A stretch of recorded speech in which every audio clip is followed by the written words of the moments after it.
Democratic Party is less democratic than the Republican Party. Please share with the audience what they are attempting to do to you right now, because obviously they don't think very highly of incumbents being challenged, especially ones that have a chance to win. Yeah, no, absolutely. And I'll just preface this all by saying there are really good people in these Democratic town committees that essentially decide who gets on the ballot. But the party bosses have been really just hindering our campaign from the very start. So throughout the process, we've only received obstacles, and democracy has been kept by these Democratic town committee chairs. So for instance, we've reached out to every Democratic town committee in our district. Many of them never wanted to meet with us. What is more anti-democratic than silencing speech? We have a free speech problem in our state. We had a Democratic town committee endorse the incumbent without even meeting with us, without even giving us the opportunity to hear what we had to say. So you start from there, where these chairs are gatekeeping the members of their district and not letting us have a chance to speak with the members. For the ones who did allow us to speak, we had the opportunity to convince and sway a lot of people. The people that were swayed were kept out of the convention. If they were found out to be supporters of our campaign, several were removed from the convention and were switched with other delegates. There were entire towns that actually selected people outside of the Democratic Party committees just because they were known to be supporters of the incumbent. We had people who, at the convention itself, wanted to vote for me and were told that they could not switch their vote after I gave my speech. The entire process was riddled with unsavory tactics. I was given a few minutes to speak. I followed the rules, stayed within my allotted time. The incumbents folks took nearly 4 times as much time as they were allowed. It was 10 minutes. So, from small things to really important things, there was imbalance and anti-democratic behavior. And all I'm asking for is just play by the rules, set the rules. Nobody likes it when you don't abide by the rules or change the rules in the middle of the game, and give democracy a fair shake. If the incumbent is strong, then he's going to win. If he's weak, then you've only allowed democracy to flourish.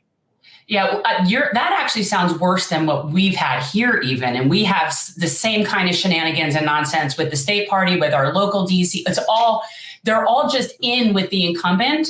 And a lot of it is very fear-based. They're very scared of her. I can't speak as to your district. She definitely holds things over them, like support, money, whatever it is she dangles, whatever they're scared of, and they just get in line. And what's interesting is you do not hear about this happening on the right. I've not heard of this happening in the Republican Party here. The Republican Party has one rule. You can do whatever you want. You can primary whoever you want. If you're not viable, you're not viable. I mean, look, you had former Senator Weld, who tried to primary Trump in 2020, and that obviously failed miserably. But, they don't stop you from having inter-party fighting. The one rule they have is that when you get to the general election, you vote against the Democrat, end of discussion. They fall in line. And so when the Democratic Party is faced with the same thing, everyone talks about the fact that the Democrats have super delegates and the Republicans don't. Well, it's even worse than that. The party bosses really go to great lengths to protect these incumbents. And that's why you see so much more rotation on the GOP side than on the Democratic side. Representative Larson is almost in his mid-70s, and he's been there for a very, very long time. Mm-hmm. And he is as corporate owned as any representative on Capitol Hill. Could you please share what does Representative Larson's district look like in its current form?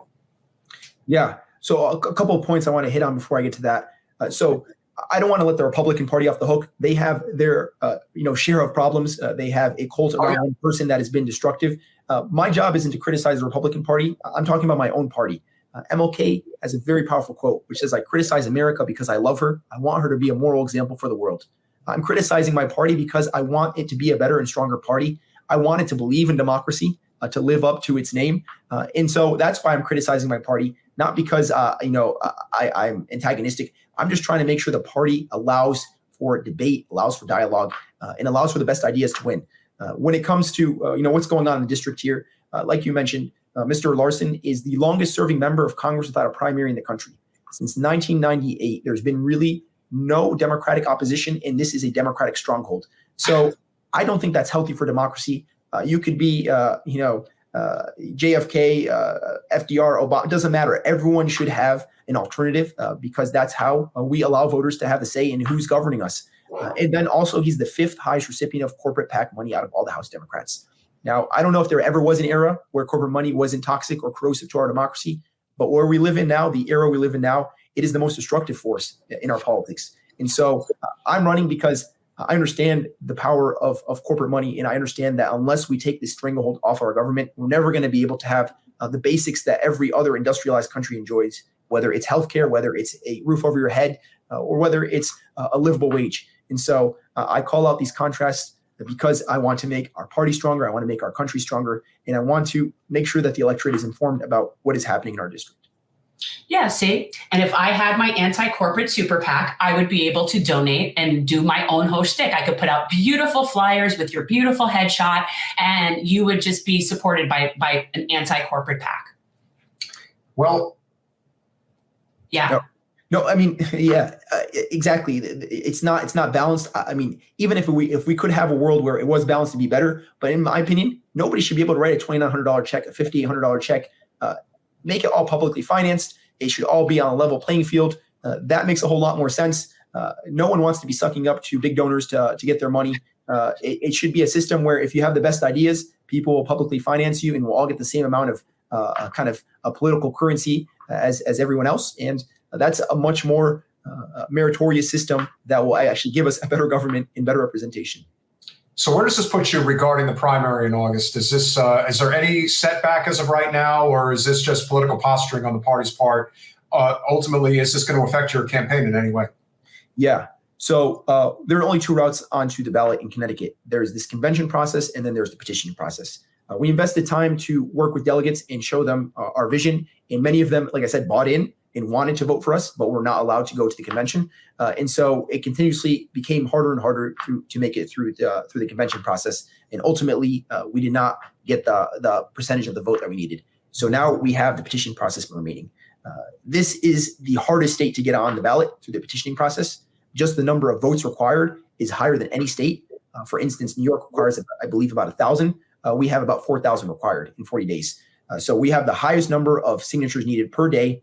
We also have some of the most stringent requirements around who can sign, who can collect, the standard of having every page be for a certain town. And we have a litany of towns here. And you just kind of go through all the regulations and steps, and it's a completely cumbersome process.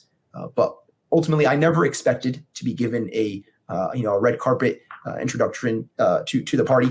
So I knew we would likely have to go through this process. So we've been building out our campaign to have the resources, to have the staff, to have the volunteers to be able to pull this off. But I don't want to, underestimate how hard this is. This is the hardest state to get on the ballot. And so this is a form of candidate suppression. It's not as though this is an easy thing to achieve. And the Democratic Party leaders knew that. And this is the system that's been designed. And so I understand what they're trying to do, but I'm confident that we will get it done.